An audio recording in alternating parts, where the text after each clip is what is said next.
He burned France's money or us on live TV. After 75 years of silent exploitation, Traoré lit the match. Was it an act of madness or a call for African freedom? The room was dead silent. Then slam! A brittle crack echoed through the gilded chamber as a single CFA banknote hit the oak desk with a sound far louder than it should have. Every head in the National Assembly turned toward the front. President Ibrahim Traoré, dressed not in a suit but his military fatigue, stood tall, unblinking with the crumpled note pinned under his calloused palm. Behind him, sunlight slashed through the tall colonial windows, casting long bars of gold across the polished floor like a prison made of light. "This," he said, voice slow and seething, "is not our future. This is our leash." The room gasped, not dramatically but instinctively, like a single body flinching from fire. Members of Parliament shifted in their seats. Some crossed their arms, uncomfortable. Others glanced nervously toward the gallery where cameras had already started rolling. From the balcony, a journalist whispered into her mic, "Something's happening. He's holding a CFA note. I think he's going to burn it." And then he did. Traoré reached into his coat pocket, pulled out a small matchbox, and struck fire against the edge of the note. The flame hesitated, like it was deciding if it had permission to exist in this room. Then it leapt alive. The banknote curled, blackened, disintegrating into ash in the palm of the president's hand. Smoke trailed upward, catching in the streams of light. Gas turned into shouts. "Outrageous! This is illegal! Is this a coup?" But Traoré didn't flinch. His eyes scanned the room, not angry, not triumphant, just steady, like a man who had waited his whole life for this second. In the front row, Madame Traoré, his Minister of Economic Sovereignty, stood up calmly. She wore no makeup, no jewelry, just a white linen robe embroidered with a baobab tree. Her voice was quiet, but it sliced through the noise. "Let them call it madness," she said, turning toward the cameras. "The people will call it justice." And for 1 second, just one, the chamber fell still again, until someone shouted, "Do you know what you've done?" Another voice, this time louder, frantic. "France will retaliate. This isn't politics, this is suicide." But Traoré raised her hand. "No, this is birth, and birth is always bloody." The scene exploded. Ministers stormed out. Advisors whispered into phones. A few parliamentarians stood in silence, faces pale. One of them, a man in a blue tie, whispered, "He's really doing it." But even in chaos, there was one moment that none of the cameras caught except one student journalist live streaming from the back row. She caught it. The shot zoomed in as a single schoolboy in uniform, no older than 10, sitting with a school group in the gallery, gripped the edge of his seat, eyes wide. He looked at the flame, then at the man who started it, and he whispered, barely audible over the crowd, "Is that what freedom looks like? Before the fire, before the cameras, before the parliament erupted, there was dust, and the sharp sting of a sun that never apologized." Young Ibrahim Traoré was no taller than the grain sacks his father carried to market every week. He remembered the heat rising off the red earth, the sweat tracing lines down his father's weathered back, and the sound of metal coins clinking inside someone else's pocket, never theirs. They had millet to trade that morning, good harvest, not much but enough.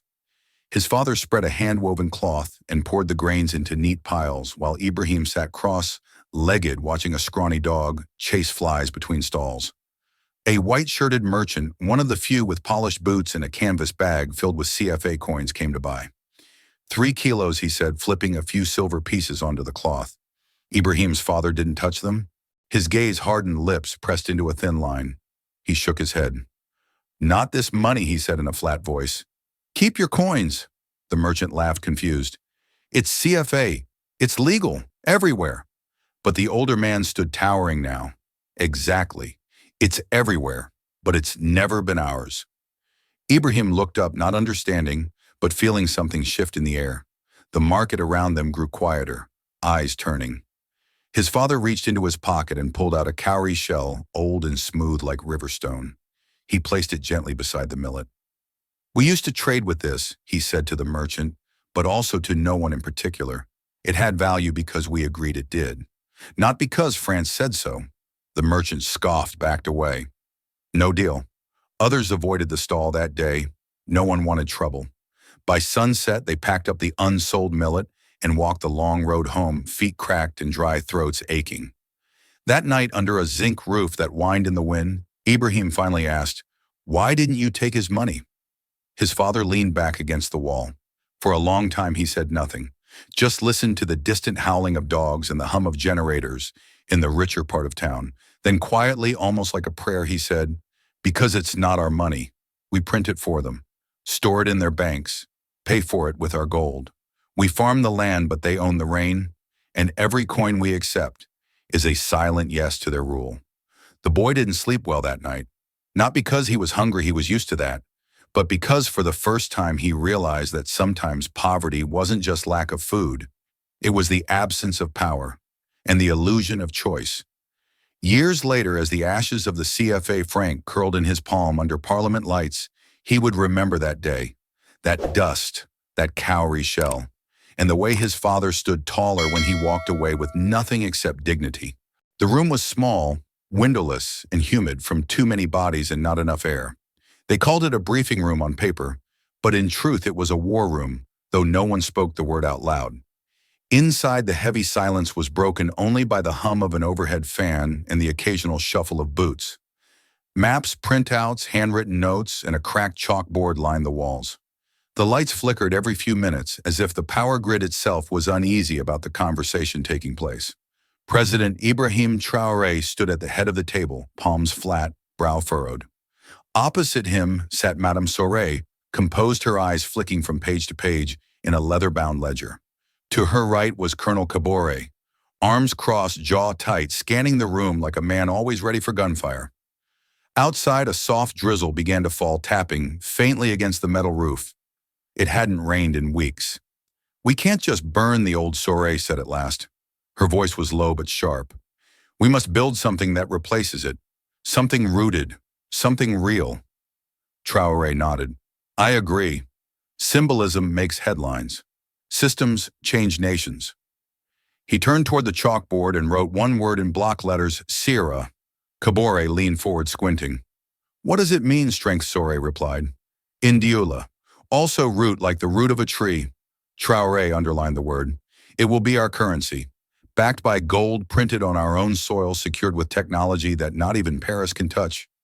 Cabore raised an eyebrow. "And how do we keep it from being hacked, sanctioned? Blocked at borders?" Soret smiled faintly, as if expecting the challenge. "We build it hybrid. Physical notes, yes, but also digital. Traceable, transparent, pegged to gold, not dollars, and not in any offshore bank. Our vaults, our land, our laws." Traoré paced slowly, the rain outside, intensifying just slightly. "The people won't trust it at first. They'll think it's another trick. Another shiny idea that collapses when they try to buy bread. They will," Soret replied, "if they see it's different, that it's made by hands they recognize, not printed in France, not dictated by the IMF. It has to carry memory. It has to carry meaning." Cabore grunted. "Then we need someone who can make the digital part bulletproof. Someone who doesn't think like a banker, but like a rebel." Traoré paused, then looked up. "There's a name I keep hearing. Issoufou Dio.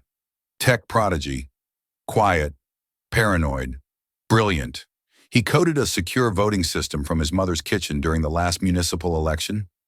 They say France offered him a scholarship to Paris. He refused." Soret nodded. "He's our ghost in the machine." Cabore smirked. "If he says yes." The president stepped away from the table, hands clasped behind his back. He stared at the chalkboard again, at the word "Sira" now underlined, twice the chalk dust clinging to the board like mist. Behind him, the rain thickened. Not a storm, but a cleansing. A start. A rhythm on tin that seemed to match the heartbeat of something being born. "We don't have much time," he said softly. "Paris will move. The banks will freeze. The cables will buzz.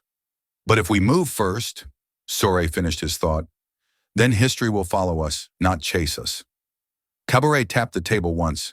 "When do we begin?" Traoré turned face, calm voice, firm. "We already did." The room was lit only by the flicker of a monitor and the dull blue glow of two power banks stacked like bricks beside a cracked plastic fan.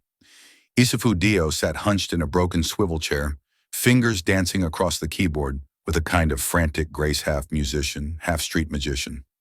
Lines of code pulsed on the screen, clean, fast, unbroken. Every stroke came from memory, not instruction. He didn't use frameworks, didn't trust cloud services, didn't touch anything that left a trace. Outside, Bobo Dioulasso was quiet, too late for traders, too early for prayers. But inside this concrete box, a system was being born. He didn't know the name of the thing yet, only that it had to be invisible from above, unshakable from below, and free from control. He was building a local mesh network backup for radio-powered mobile wallets, because someday, somewhere, someone might try to pull the plug, and when they did, he'd already written the override. That's when the knock came. Not a knock, really. A fist against metal followed by boots scraping the dirt outside. Isufu froze. For a moment, he thought of deleting everything.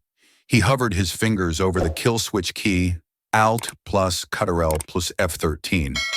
One tap and his machine would self-wipe in 0.7 seconds. But then came the voice. Calm, low, commanding. Isufu Dio, presidential escort. Please come with us. He blinked once, unsure if he had hallucinated the words. Then again louder. You're not under arrest. Pause. You've been called to serve. The door creaked open, revealing 3 soldiers in plain fatigues, and one man in a beige suit holding a folder sealed with the coat of arms of Burkina Faso. The man nodded politely. He knows your name, and he knows your code. Dio's hands trembled slightly. Not with fear, with disbelief. As he packed his laptop, he glanced back at the far corner of the room, where a faded chalkboard still leaned against the wall. A single phrase remained scrawled in white, half-erased, but still readable. Code is law, when law is broken. His mother had found that quote scratched on the back of a textbook. He'd rewritten it 100 times like a mantra. Now it was time to test it. He stepped outside, blinking into the darkness. The convoy was waiting 2 armored jeeps and a black SUV with tinted glass. One of the soldiers offered him bottled water. Another opened the door for him like he was a visiting minister. As the car pulled away from the narrow alley where he had grown up, memories came flooding in, uninvited but familiar. The broken chalk in 3rd grade, the day his school ran out of paper for exams, the time his teacher paid for a box of pencils using a CFA coin so worn down it looked like a washer. The sound of his uncle cursing under his breath. We don't own this country's money. We just beg to borrow it. He clenched his fists as the convoy moved through the sleeping city. Not anymore, he whispered to himself. Not anymore. He didn't know what they'd ask of him. He didn't know if it would work or if he'd survive the thing they were about to try. But he knew this much. If a country was going to free itself, someone had to write the code that made it possible. Tonight, that someone was him. At 2:03 a.m., the war room turned red. Alarms weren't loud, no sirens, no panic. Just a silent pulse of crimson light across every screen in the underground bunker, followed by one line of text blinking at the center of the terminal, external breach detected. Authentication bypass in progress. Isufu Dio's heart skipped once, then accelerated. His hands moved before his brain could fully process what was happening. On his monitor, strings of code flickered like falling rain windows, spawning and collapsing as he tried to trace the source of the attack. How the hell did they find the test server? He muttered, yanking his headset into place. His left hand launched a sandbox clone. His right locked the current network's IP ranges. But the breach kept pushing faster than he expected, smarter than he'd feared. From the hallway, Colonel Kabore stormed in, flanked by 2 armed guards. No salute, no pleasantries. Is it the French, he asked, voice clipped. Dio didn't look up. Maybe. Or someone trained by them. The colonel moved to a corner terminal, punching a code into the secure override. The steel doors hissed shut behind him with a thud. Room's locked. No signal gets in or out. We stay black until you clean this. Dio's fingers flew across the keyboard. I need admin clearance to access the security logs. From behind, Madame Traoré entered, calm, even elegant, despite the hour.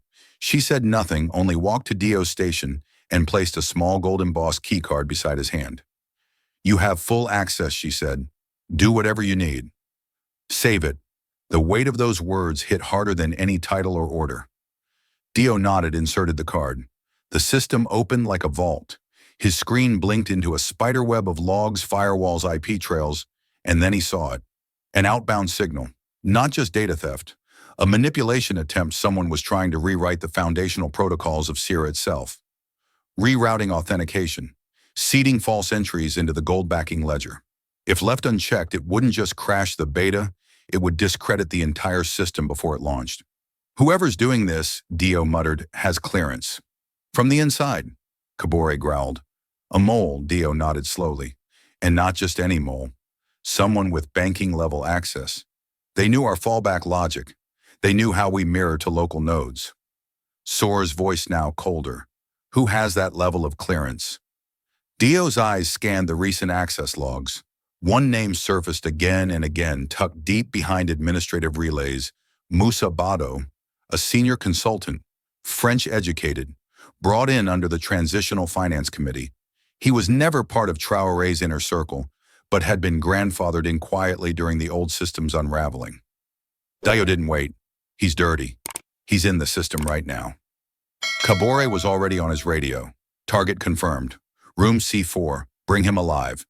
Within minutes, Moussa Bado was dragged into the room flanked by guards. His tie was loose, his glasses crooked, but his mouth was steady. "You fools," he said, half smiling. "Do you really think this country can survive without France watching your books?" Sori stepped forward, her voice like stone.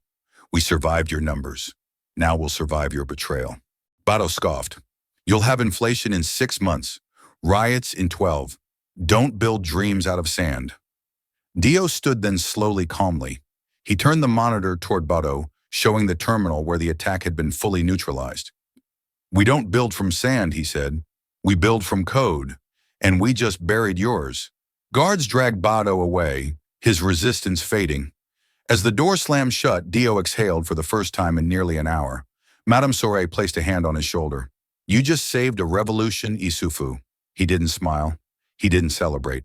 He simply turned back to his monitor, opened a new shell, and typed 3 words at the top of a fresh script. "This time ours."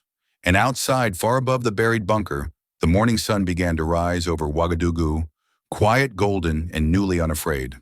The sun hadn't risen yet, but the sky was already bruising with light. A faint blue stretched along the horizon, like the breath before a whisper. Inside the bunker, there were no windows, only the dull hum of machines and a programmer who hadn't slept in 23 hours. Issoufou Dio sat alone now. The room that hours ago had pulsed with panic was quiet.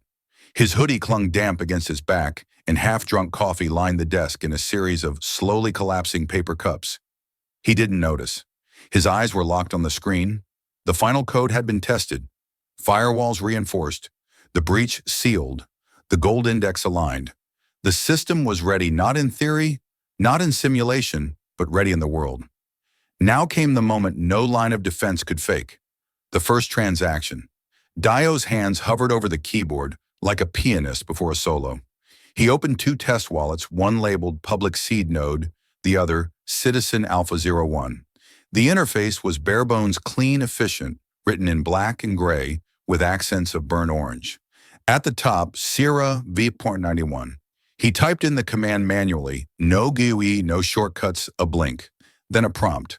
Confirm transfer. He hesitated, not from doubt but reverence. This wasn't just code anymore. This was the first heartbeat of something that could live beyond them all. He pressed enter. The system processed. 3 seconds passed, then a chime, not loud, not theatrical. Just a quiet tone and a green line of text, transaction complete. Ledger hash verified. Dio leaned back slowly, letting the breath he'd been holding escape in a long exhale. "It works," he said, quiet, like a secret. At the doorway, President Traoré stood with his arms crossed, his eyes brighter than the fluorescent ceiling could explain. He hadn't knocked. He hadn't needed to. Behind him, Madame Traoré stepped into the room, her linen shawl clutched around her shoulders, her hair slightly loose from sleep. She scanned the monitor once, and her lips parted, but no words came, just a shimmer in her eyes. Traoré walked forward and looked down at the screen. This is real." Dio nodded. "The block's live. It moved, logged, backed. It's small, but it's sovereign." For a moment, the 3 stood in silence. It was a silence deeper than celebration. It held the weight of too many generations who had worked, bled, traded, and died with money that wasn't theirs for systems they never built under rules they never wrote. Now a coin had moved, and no one had asked Paris for permission.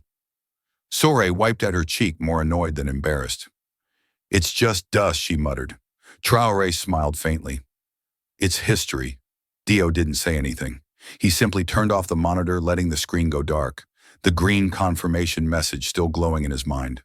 He thought of the cracked chalkboards back in Bobo, of the teachers who paid for markers with CFA francs that bought less every year. He thought of the kids who lined up for rice with coins that had France's approval, but not their parents. And in the quiet, almost to himself, he whispered for them. Not for glory, not for ideology, but for the ones who had never had the choice to ask what their money meant. The corridors of the French Ministry of Economy and Finance were cold, pristine, and too quiet for a building that claimed to manage the fate of nations. The ceilings arched like cathedrals, the walls lined with portraits of old ministers and older empires. Men in suits whispered in the corners, with the weight of continents in their voices. In the center of that empire walked a man in military fatigues, unapologetic, unarmed, unbending. President Ibrahim Traoré moved with quiet defiance through the polished marble halls, flanked by 2 aides and 1 interpreter, though he spoke fluent French. He didn't need a translator. He needed witnesses. Waiting for him in a private negotiation chamber behind double oak doors was Jacques Léron, Secretary General of the French Treasury. Tall, slick-haired, tailored down to his cufflinks, he stood when Traoré entered but didn't offer his hand. "Monsieur le Président," he said with a measured nod, "you've certainly caused a stir." Traoré didn't sit. "Not yet. Only if stillness is your default." Léron allowed himself a smile, but his eyes remained cold. "Burkina Faso has made a choice. We've seen the headlines. The CFA, clever branding. But now you're here to negotiate your way back into reality, yes."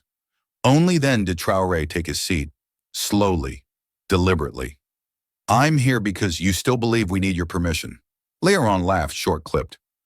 "Let me be blunt, Mr. Traoré. Burkina Faso has neither the reserves, the institutions, nor the political stability to launch a national currency. You can't run a budget, let alone a mint." He slid a dossier across the table. Inside, graphs, debt ratios, projected inflation spikes, media commentary. "Do you even know how fragile your economy is?" Traoré glanced at the file but didn't open it. "You built that fragility. Don't mistake sabotage for weakness." Léron leaned back, unamused. "Your people will pay the price. The CFA was flawed, yes, but it was stable. We anchored it. We guaranteed it. Without France, your CFA will drown before it floats." A beat of silence followed. Traoré looked directly into the Frenchman's eyes. "If stability means servitude, we choose the storm." Beneath the table, one of Traoré's aides pressed a small button on a silver pen. In a secure channel deep inside Burkina Faso, a hidden live feed began streaming. Every word, every sneer, every threat. Traoré leaned forward. "We've already made the first transaction. We've already printed the notes. The people believe in it not because we promised riches, but because we stopped lying." Léron's voice sharpened. "You've declared war without bullets. Do you understand what you've done?" "I've ended a century of theft with 1 match in a ledger," Traoré replied. "And you can't stop a fire once it learns to feed itself." Léron stood abruptly. "Then don't expect sympathy when your banks collapse and your children beg for imported rice. History does not reward tantrums." Traoré stood slower, steadier. "History doesn't reward empires that forget when they were guests." As he turned to leave, Léron's voice followed him like a blade. "You'll regret this." Without turning back, Traoré answered, "Only if we fail, and we haven't even started." Outside, as the presidential convoy pulled away from Bercy, the skies over Paris had begun to darken. A storm was coming, and thousands of kilometers away in a command room in Ouagadougou, Dio watched the encrypted feed with wide eyes, Madame Traoré beside him. Her hand tightened into a fist. "He didn't blink," Dio whispered. "Not once." She smiled without smiling. "That's why we follow him." The video ended. The room was silent, but the war had just begun. The room was built to intimidate. High ceilings, polished glass translation booths stacked like observation towers. Delegates sat behind nameplates etched in silver United States, China, Germany, France. Each one attended by assistants, analysts, economists, silent screens flashing live data in multiple currencies. But when Madame Soray entered the chamber, all that shimmer and structure paused for a moment. She wore white robes flowing and plain embroidered only at the hem, with a line of small black triangles, a quiet symbol of the baobab tree resilience and home. No pearls, no purse, no flag pin, just posture. Still, upright, as if she carried not a nation's burden, but its dignity. A few delegates blinked unsure of protocol. Some whispered. The French representative, a tight-lipped man in a navy suit, adjusted his earpiece, unimpressed. Soray approached the lectern. Her voice when it came was calm and clear, the kind that didn't need to be loud to command silence. My name is Amélie Soray. I represent the sovereign people of Burkina Faso. We did not come here today to beg. We came so that we may finally be seen. A ripple of attention moved through the chamber. For over 75 years, we have traded with a currency we did not control. Saved in banks we could not access. Paid interest on money printed with our gold, but not in our language. A few delegates looked down at their notes. Others raised eyebrows. She let the silence stretch before continuing. We are told we are unstable, unreliable, unable. But instability is not our origin, it is the result of centuries of conditional trust.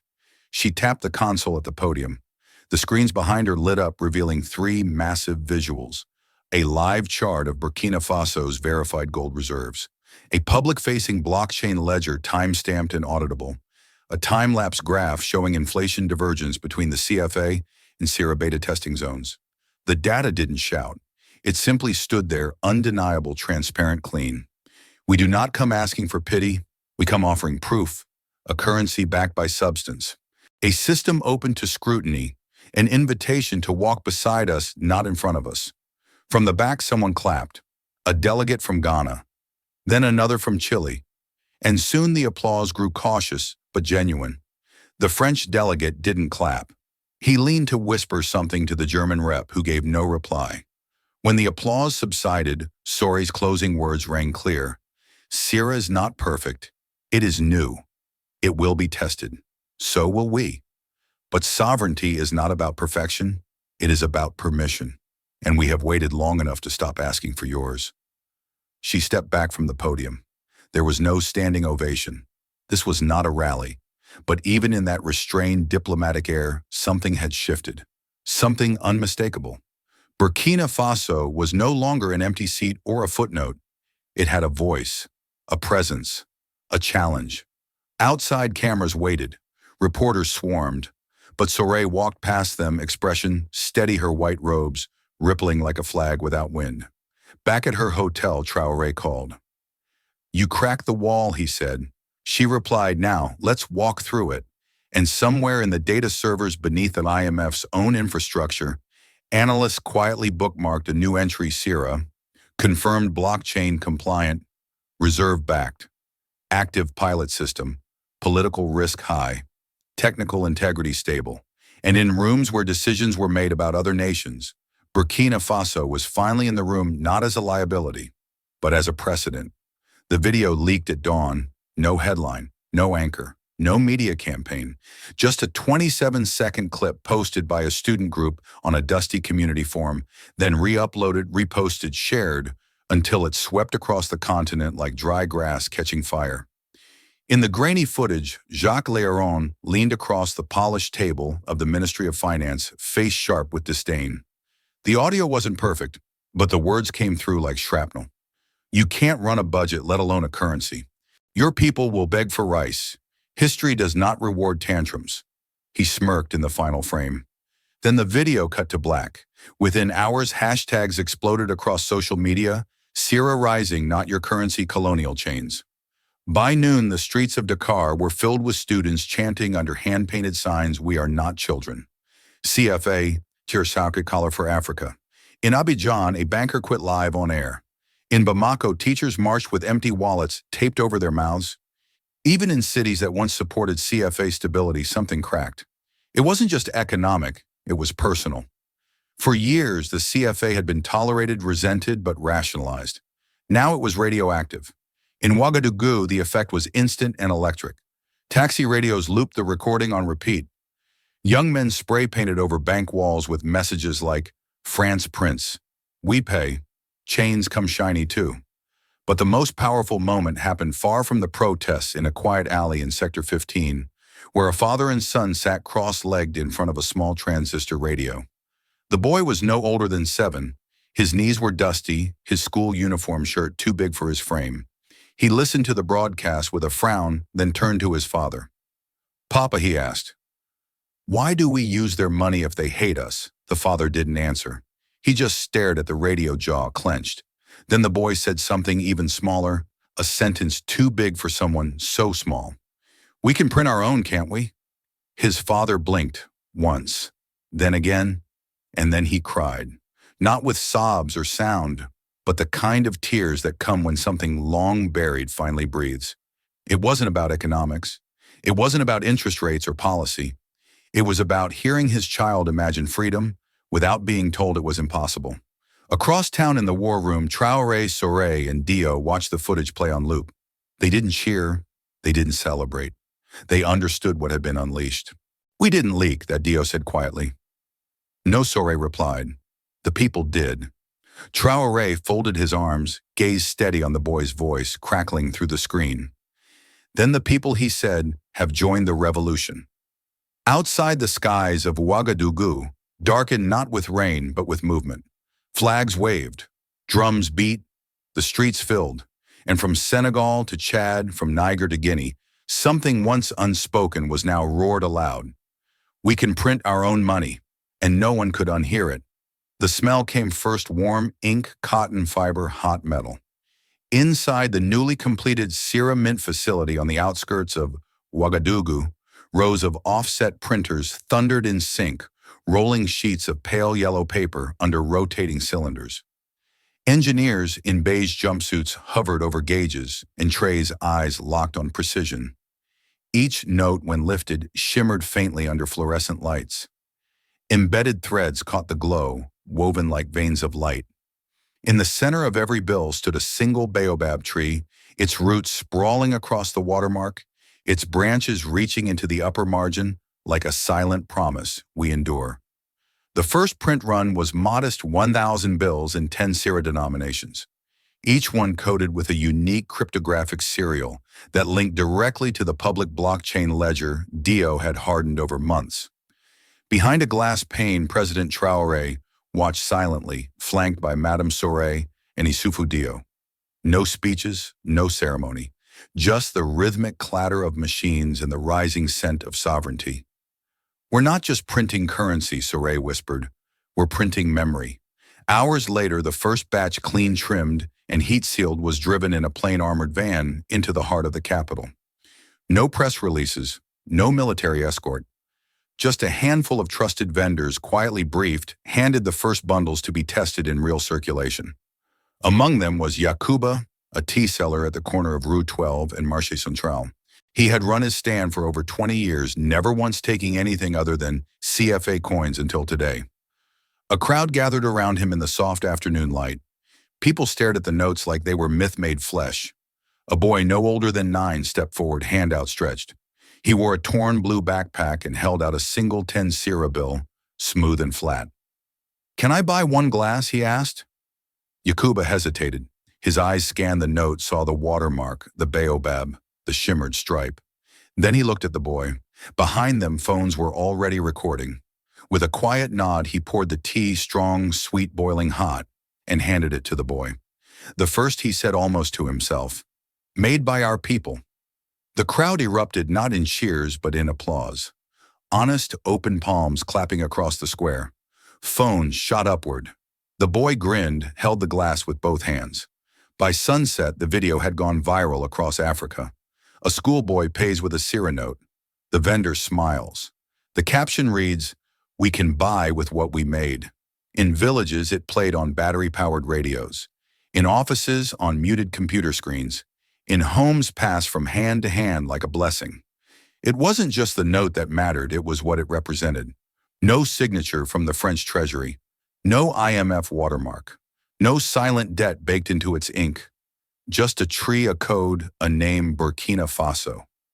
Back in the command room, Dio watched the clip on loop, not smiling, but breathing slower. They believe, he said. Traoré nodded, though his eyes were elsewhere. Now we must earn that belief. Outside markets began to shift. One vendor became 10, then 100. Hesitation gave way to imitation, and imitation turned to habit.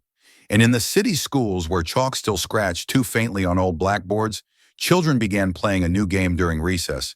I give you 5 sira for your marbles. Only if it's the new one with the tree. And just like that, money was reborn. Change didn't come like a trumpet. It came like a tide, quiet, sure, unstoppable. Within 10 days of the first sira bill being accepted in Ouagadougou market stalls from Bobo Dioulasso, Takaya began posting small cardboard signs with handwritten notes. Price 1, 500 CFA, 9 sira. We take both, but prefer sira. The signs looked temporary at first. By the third week, they were laminated. Dual pricing had taken hold. Mango sellers, goat herders, tailors, mechanics all began to shift. Not because the government ordered them to, but because their customers had. The people trusted sira not because of its technical specs, but because they saw the hands that printed it. They saw themselves in its color, its weight, its origin. Inside the National Data Center, tucked behind reinforced doors and under biometric lock, Isufu Dio barely left his chair. He lived on strong, tea-fried plantains and 5-minute naps beneath server hums. The dashboard in front of him tracked the sira network in real-time node. Strength latency pings, transaction logs, hash verifications. Blips flickered constantly, thousands per hour. But the system held. No injection attacks, no false minting. No rollback attempts. Not even phishing on the Citizen app, Dio reported into his headset. Not yet, came the voice of Colonel Kabore through the secure line. But they will try harder. Kabore wasn't in the city. He was riding at the front of a 3-truck armored convoy, snaking its way through narrow mountain roads in the country's northeast. Inside the lead truck, beneath triple-lock steel, sat 3.6 tons of refined gold, a liquidity buffer being quietly moved to reinforce the secondary reserve vault in Gawa. We can't let the world call this vapor money, he had said before the journey. They must know there's metal beneath our courage. The convoy was quiet but tense. Not even the drivers knew the full contents. At each checkpoint, Kabore himself stepped out, inspected the surroundings, and gave the clear. Every piece of this new system code currency credibility was being protected like a beating heart. Back in Ouagadougou, Madame Soray walked through a busy textile market, not in disguise but with intention.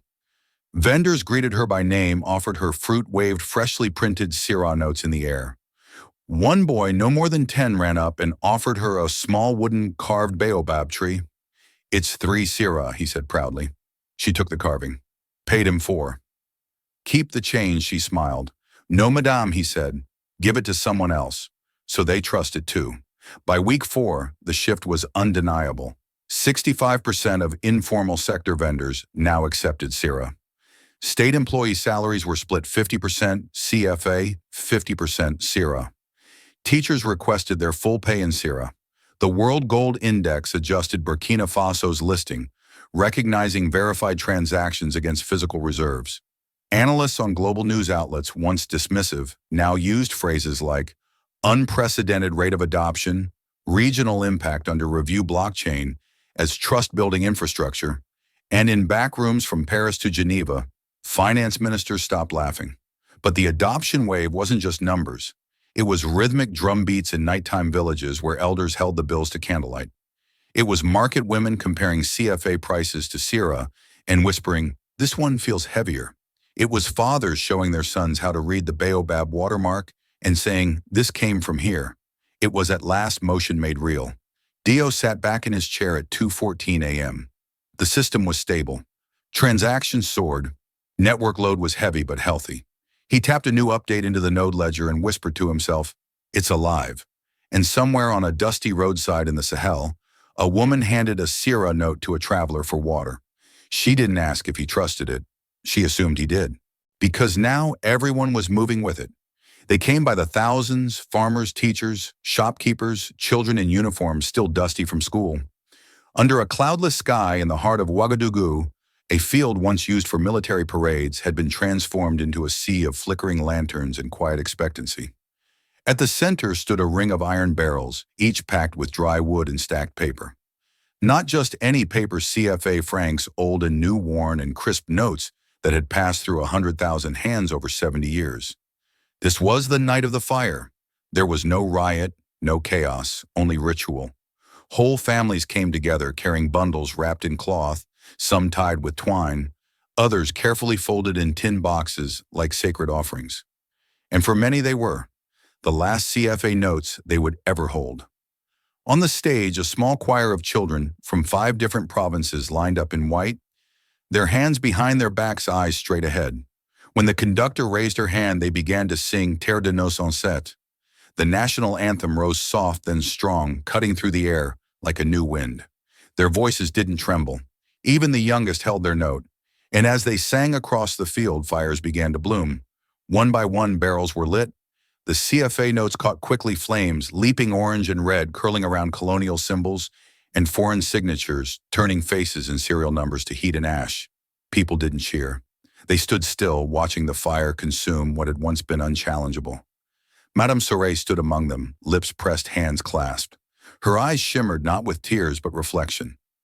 Nearby, Dio filmed the moment with a drone, his screen showing an aerial view of the flames forming a vast constellation.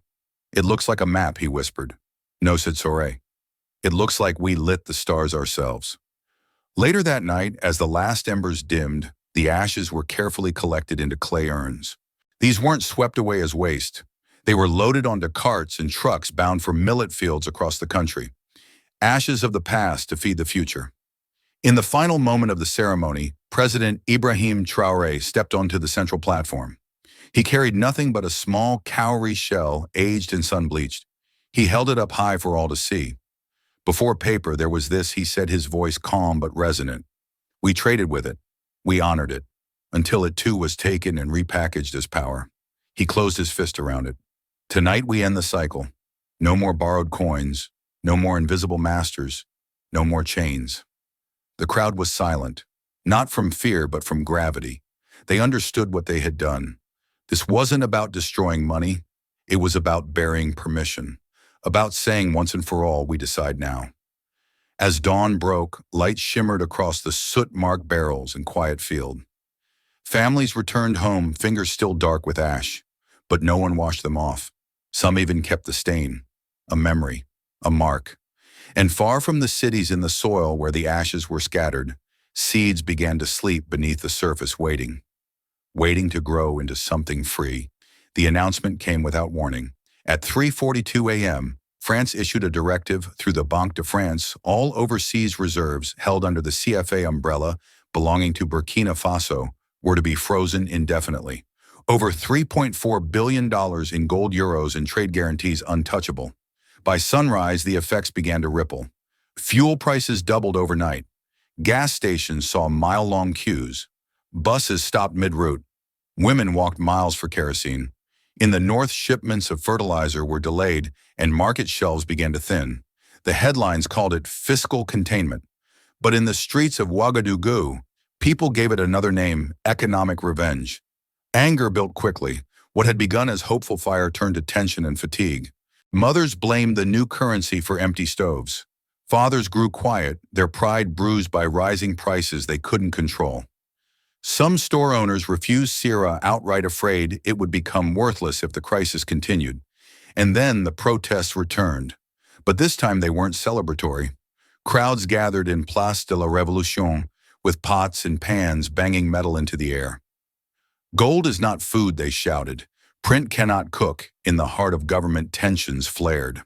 Security around Madame Traoré tightened after she received 3 handwritten death threats in a single day. One included a crude drawing a woman in white robes hanging from a tree. Dio urged her to relocate. Even Traoré offered a diplomatic bunker.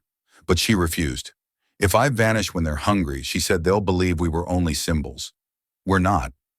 Instead, she walked straight into the national broadcast station that evening. No fanfare, no teleprompter. Just her and the camera. She wore her robes. Ash still faintly stained her cuffs from the burning ceremony. Her eyes were tired but unwavering. "You are angry," she began. "You should be. You were promised something better. And now the world tries to punish you for believing in it?" She paused, took a breath. "They froze our reserves. But they cannot freeze your dignity. They raised fuel prices. But they cannot raise your fear. They want you to beg. But how do you beg for what is already yours?" She held up a jar of millet seed from her village. "This doesn't need permission. It doesn't need a wire transfer. It needs soil, water, us. You cannot starve a truth born of soil." For a moment, the country paused. The fury didn't disappear, but it bent reshaped, from chaos into determination. That night, farmers offered to accept Sira again in exchange for transport help.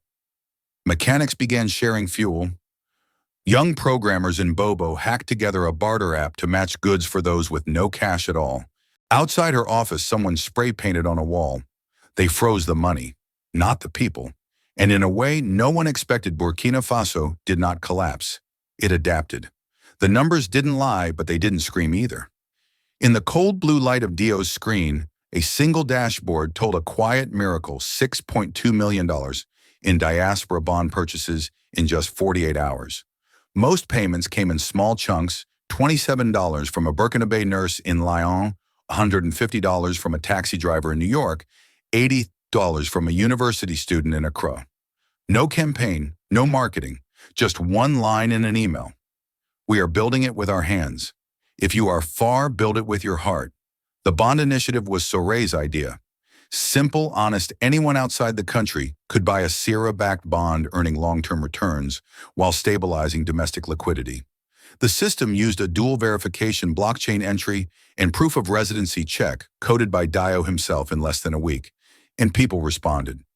"My country never asked for my help before," wrote a woman from Berlin, "so I never offered. But now it's different." Traoré read that line aloud at the morning briefing, voice soft. "Now it's different," he repeated. That's the revolution. But the shift wasn't only digital. On the ground, the villages moved like they always had, slowly, but with deep roots. In the markets of Koudougou and the plains of Yako, money became fluid again, not in paper, but in principle. A woman offered 4 sacks of millet for 1 goat. A teacher paid for repairs with bags of salt. Carpenters and masons used a chalkboard to track informal credits, a living, breathing balance sheet on a wall. "This is how we traded before France," one elder in Gorcy explained. "Before their paper.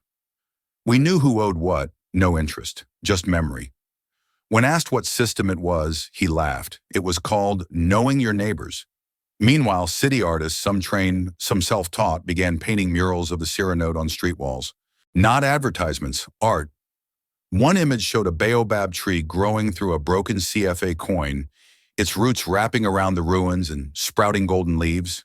Another, painted across the wall of an abandoned bank branch, showed a child holding a Sira bill up to the sun like it was a map. Below it, someone had written, "Ours, at last." These images spread faster than any government PSA. People took selfies. Teachers explained the symbolism in class. A poet named Adama wrote, "When a nation believes in what it holds, the hand becomes heavier than gold." And yet the challenges remained. Power outages rolled across rural zones, disrupting market schedules. Imports from CFA nations slowed, but the people had begun to organize themselves like muscle around a healing wound. Farmers created Sira Saturday exchange fairs. Women's co-ops made Sira-branded cloth bags. A group of teenage coders in Wahiguya developed a peer-to-peer offline payment system using Bluetooth chips embedded in recycled SIM cards. And most importantly, there was no more whispering and doubt. People now spoke of Sira aloud in sermons and stories, in songs sung by children walking home barefoot at dusk. At a press conference, Traoré addressed the international media for the first time since the freeze. She stood beneath a mural of the baobab hand resting lightly on the podium. "Sira is not just currency," she said. "It is recovery. It is memory. And what is made by memory cannot be erased by markets." Some foreign correspondents scoffed. Others typed furiously. But one Ghanaian journalist nodded slowly and whispered into his mic, They are not collapsing. They are remembering. And across oceans and cities where Burkinabés once stayed silent in foreign tongues, a new sound rose, the clicking of phones wiring hope back home. The road to Banfora was long and quiet. No convoy this time. No aides, no cameras. Just President Ibrahim Traoré, a single driver, in the open plains stretching into the golden dusk. At the edge of the forest near the Carfiguela Falls stood a small weather-worn hut, shaded by tamarind trees. There was no gate, no guards, only the soft smell of baobab tea in the air and a woven mat outside the door. Nana Korotumu was waiting. She didn't rise when Traoré approached. At nearly 90, she sat straight-backed in a wooden chair, carved decades ago by her father. Her eyes were clouded with age, but sharp with something older than sight. "You took your time," she said, her voice soft but weighty. "I was starting to think power made you deaf." Traoré bowed, not out of politics but memory. He had met her once briefly when he was still a boy in uniform. She was already legend then, a griot turned midwife, healer, keeper of songs and warnings. He sat before her on the mat, folding his legs like a child at his grandmother's feet. They said nothing for a long time. Wind rustled the tamarind leaves above. Somewhere nearby, a goat bleated. The river murmured. Finally, Korotumu reached into her robe and pulled out a small object wrapped in cotton cloth. She unwrapped it with care and placed it in Traoré's palm. A wooden coin dark with age, carved with 7 concentric rings around a central hollow. "We use this," she said, before the CFA, before the cowries. When wealth was weight and story, not just number. He turned it over in his fingers. It was light-worn smooth, warm from her hand. "Let this remind you," she said, "that money must serve the people, not rule them. It must feed, heal, teach. It must listen." He said nothing, but something shifted in his breath. A tightness gave way. "You lit a fire," she continued, "but fire burns both food and field if left untended. You must not only lead the war, you must know when to kneel before the harvest." His eyes glistened, not from pride, not from exhaustion. From something harder, the slow, silent breaking of a shield he had worn too long. He bowed his head, the wooden coins still resting in his hand.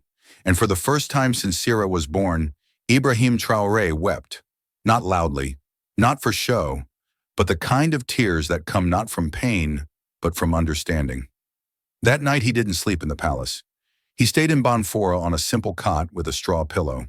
No electricity, no signal, just stars and stillness. And in the morning before he left, he carved a small inscription into the back of the wooden coin. "To lead is to remember." He would carry it with him into every meeting, every summit, every battle. Not as a symbol of currency, but of conscience.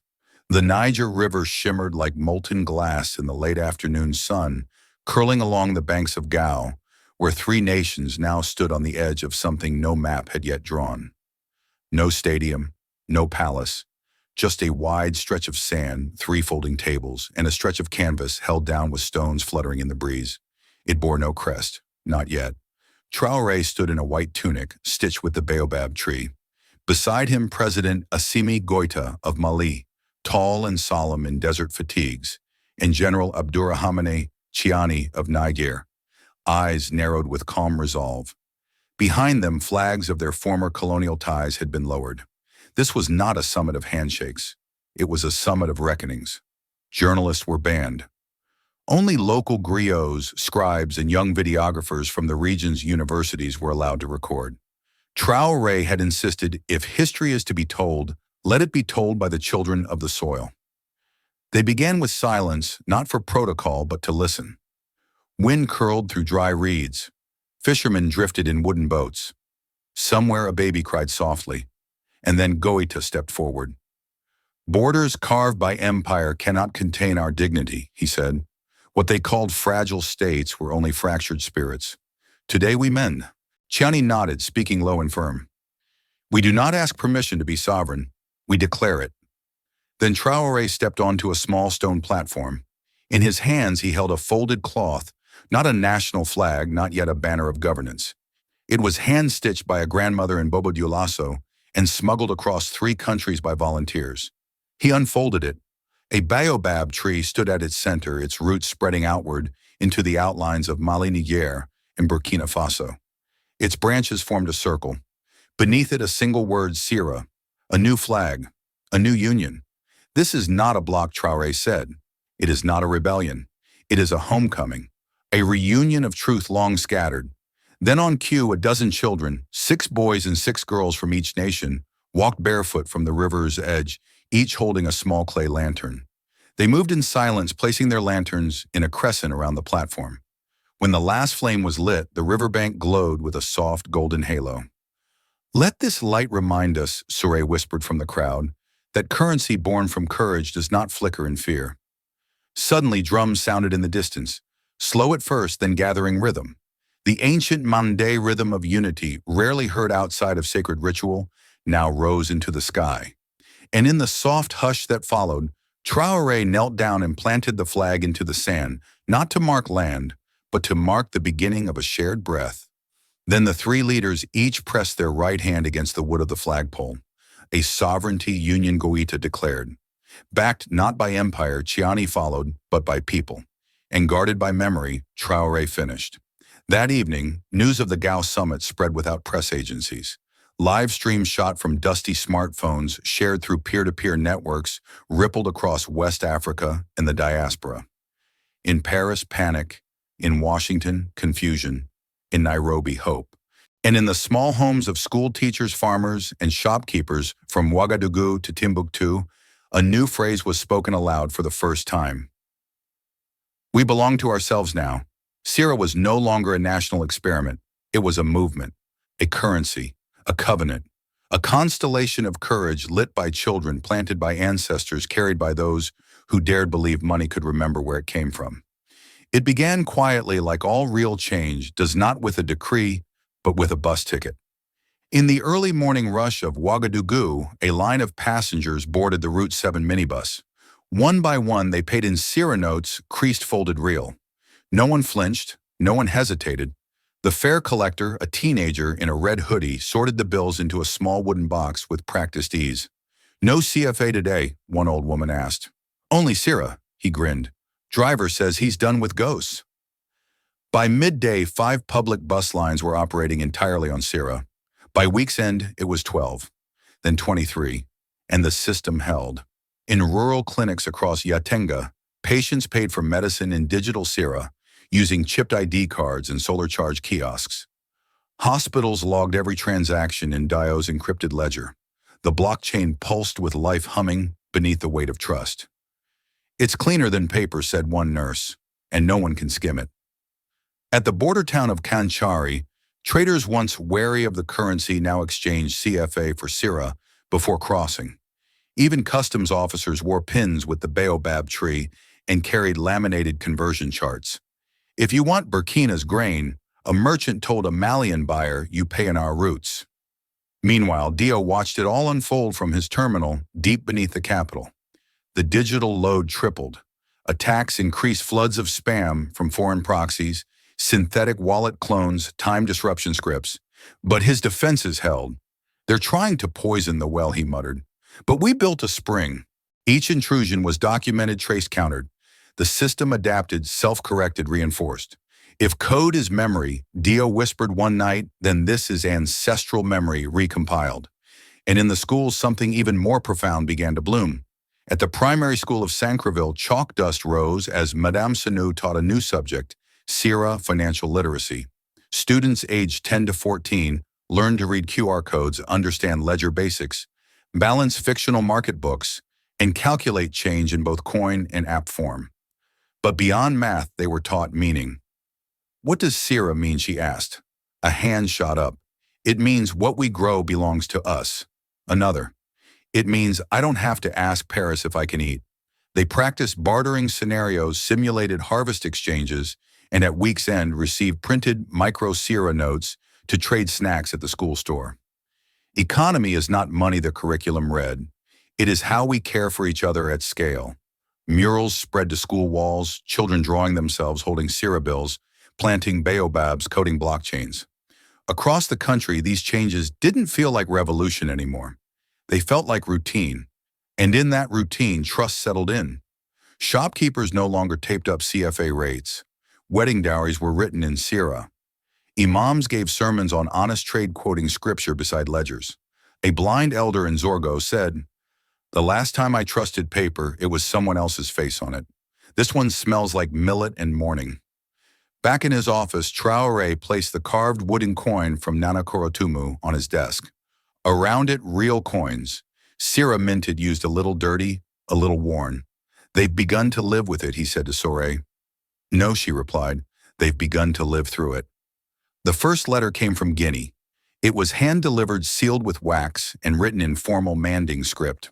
Not a proposal, not a negotiation, just a single sentence on parchment. How did you make them listen? Then came a call from Senegal, then a delegation from Chad, a quiet ping from a Namibian embassy line, messages routed through Ghana, encrypted emails from Kenya, coded inquiries from Tanzania. One by one, other African nations began to ask, not for gold or code, but for the path. How did you protect the seed while under siege? How did your people hold the line when the shelves ran empty? Can we see the blueprint? And suddenly, the very currency they had tried to isolate became a center of gravity. In the tall glass conference halls of Europe and North America, the IMF met under tight security and hushed tones. What had once been dismissed as a populist experiment now threatened to become a continental contagion, the first credible crack in their centralized monetary architecture. 3 weeks later, the offer came. It was formal, respectful, coded in diplomatic niceties.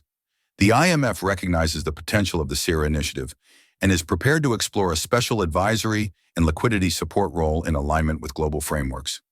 In plain words, we see your power now. Let us in. Traoré read the letter aloud to his cabinet. Some ministers raised eyebrows. Others whispered possibilities, development access, technical easing recognition. But Madame Soré, seated quietly at the end of the table, said only this sovereignty is no longer negotiable. The room went silent.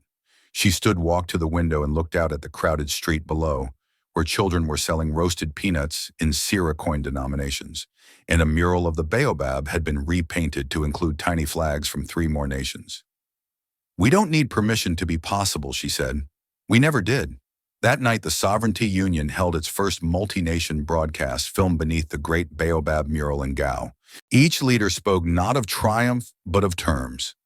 Mali pledged to implement a gold-backed reserve within 18 months. Niger committed to full CRA compatibility and regional barter credit exchanges. Burkina Faso promised to open-source the entire CRA ledger codebase under one condition: it must never be monetized. Freedom said Traoré on the livestream cannot be licensed. The video reached 11 million views in 36 hours with watch parties hosted in Kigali cafes, university courtyards in Johannesburg, and crowded rooftops in Freetown. Some called it the second independence wave. In a school in rural Benin, a teacher wrote on the board, "If we are not asking Paris for permission, maybe it's time we ask each other for possibility." The world shifted.